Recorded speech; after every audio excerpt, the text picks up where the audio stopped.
Moja na zuio haramu dhidi ya Chadema kuondolewa, bado ofisi ya msajili inatafuta njia za kufanya shughuli za Chadema zisimamishwe. Tayari baada ya kikao cha kamati kuu tulichokaa tarehe 28 na 29 mwezi Aprili na matamko ambayo tuliyatoa ya kamati kuu tarehe 2 mwezi Mei na tarehe 5 mwezi Mei mbele ya umma kuhusu masuala mbalimbali na kwa kauli mbalimbali za viongozi wa chama ambacho wamezitoa kwa nyakati mbalimbali, tumeandikiwa barua na ofisi ya msajili ya kutakiwa kujieleza. Sasa katika hatua hii hatutaweka hadharani maudhui ya barua hiyo kwa sababu bado tunaendelea kushauriana ndani, lakini vyombo vya habari mnaweza mkawatafuta ofisi ya msajili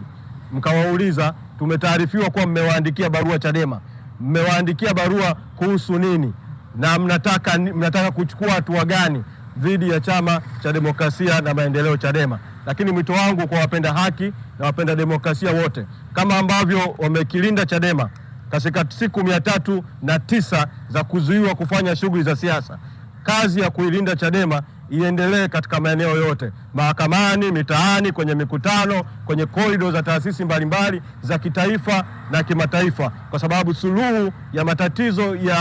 yanayokabili nchi yetu, mkwamo wa kisiasa unaokabili nchi yetu, suluhu yake